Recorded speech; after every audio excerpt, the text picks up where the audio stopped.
Hindi ka na kailangan maghintay ng hustisyang hindi mo naman matatanggap dahil ang hustisya, pang mayaman lang!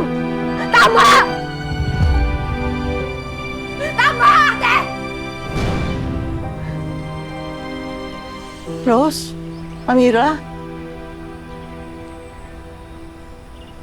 Bakit kayo nag-aaway?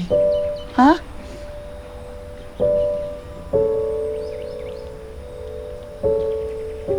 Pareho kayo ng pinagdaanan.